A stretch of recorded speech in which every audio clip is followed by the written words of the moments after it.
Hello, I'm Trevor Hancock and I'm a Morris dancer. I dance with Hollytree Morris, which we believe is the oldest Morris side in Canada. And with me is Christine Winn. Christine and her late husband, David, did all the work and led the development of what became Hollytree Morris almost 50 years ago now, starting in 1972. Christine, welcome. Thank you. It's a pleasure to have you here.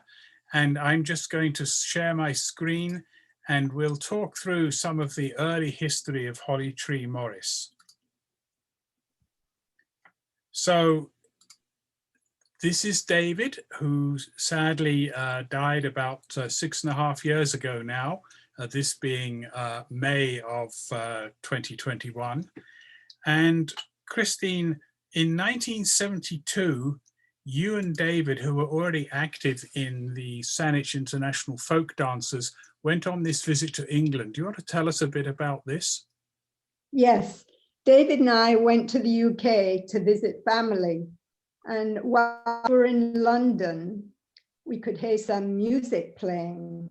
And David said, I'm sure that's Morris. Well, we followed the sound and we ended up in this courtyard by this old pub.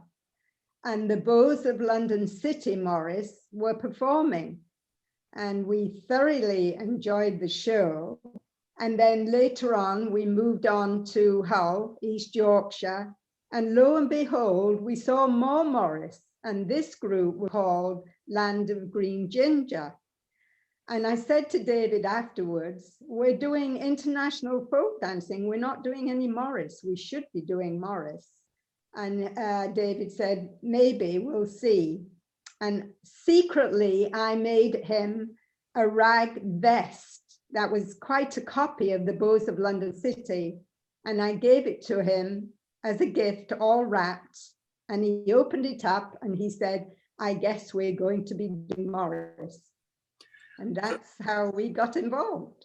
And that's how Morris dancing starts. And so in 1973, the team was put together, or the side as we call them.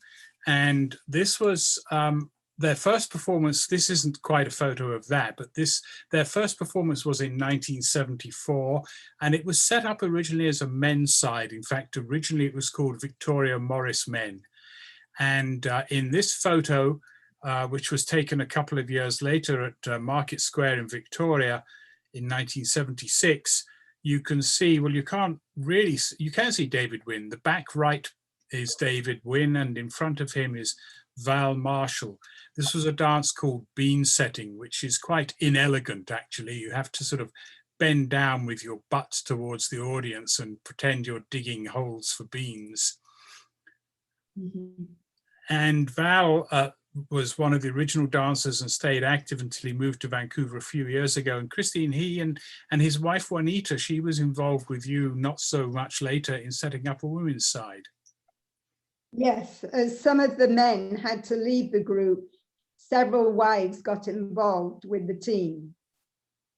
But they still called it the Victoria Morris Men. It became Hollytree much later. So this was in 1974 and then in 1975, and this always surprises people that don't understand that there is actually a sword dance tradition in English dance. Do you want to talk a little bit about this, Christine? Yes, they decided to do some sword dancing, and David thoroughly researched it, and he had these swords. They were very bendable, but they were made in a sailing department of a store. And they practiced for quite a while, and they used the instructions from an East Yorkshire seaside town. Can't remember the name at the moment, but they copied the instructions and they were absolutely amazed that they managed to achieve the weaving of the swords. And what you can see there is David as the squire holding up what we call the nut, which is the 6 interwoven swords. So yes, the Scots are not the only people in Britain who do a sword dance. The English do one too. So also in 1976, the men's side was invited to represent BC in the arts and culture program of the Montreal Olympics, and off they went.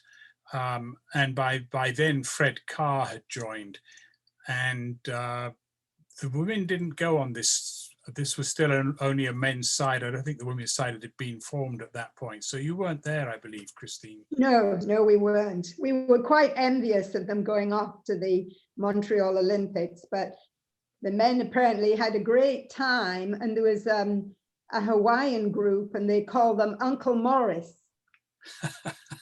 Because they chaperoned them, right? Yes, they chaperoned them. So Fred Carr, we wanted to highlight Fred because Fred is, or was until last year, well into his 90s by then, still practicing with Hollytree. And so you've known Fred for, I don't know, he was there from about 1975, right? Or I've known Fred for over 50 years. I met his wife, Margaret, just a couple of months after we arrived in Victoria. And so in 2016, it was Fred's 90th birthday, and we had what's called an ale. And if you think an ale refers to beer, you're right. But traditionally, Morris festivals are called ales because they started out as what were called church ales or church festivals to raise money for the poor, and at which ale and food was sold. And so we had what we called a nine-tail for Fred on his 90th birthday, and dancers came from Seattle and Portland and Vancouver and Bowen Island, and we had a fabulous time. And he's still with us and was still dancing up till last year, and then COVID, of course, meant we had to stop dancing. So another of our older dancers, sadly no longer with us, but very early on, was Tom Barnes, and he danced with us until long before his death in 2013.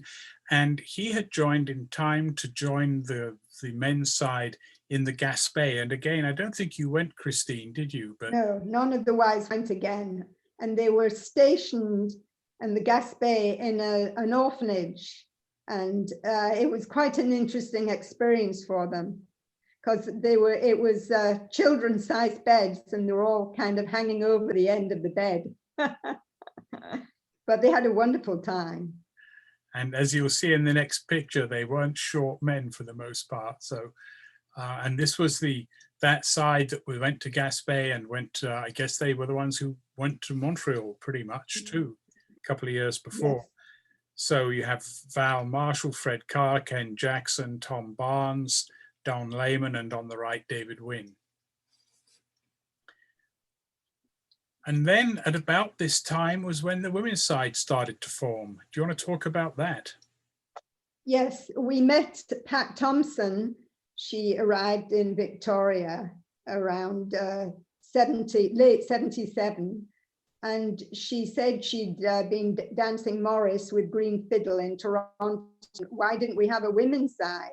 And I do have to just jump in here and say that I was dancing at that time in Toronto. I had just started dancing with Green Fiddle. So I briefly overlapped with Pat Thompson in Toronto back then. Well, that's quite a coincidence. And then, of course, Pat said, well, let's start a women's side. And that's what we did. We had enough wives and some folk dancers that got involved as well. And we had our full set with 2 spur. And you had some pretty vivid hair back then. Yes, I did. And so, and then this is just another photo, 1978. You saw earlier the sword dancers that were part of the Captain Cook bicentennial. And here's the Morris side. I can see for sure that's Val on the right, and I can't see really who else everybody is. So there was a lot of active dancing going on. And then in 1980, Hollytree itself was formed. Do you want to tell us a bit about that, Christine? Yes, a lot of the Morris men were leaving. They were leaving Canada, and we just didn't have the full team going. And so some of the women's side joined the men, and we decided that we should have a new name. and Hollytree was suggested because of the ancient symbolism and Victoria's holly growing industry. And so you will see that the little logo in the top left corner of this slide that's been on all the slides has the holly tree leaves up and down the side of it. And Christine, there's a little story to this logo too. I'm not sure about that. I remember you telling me who they were.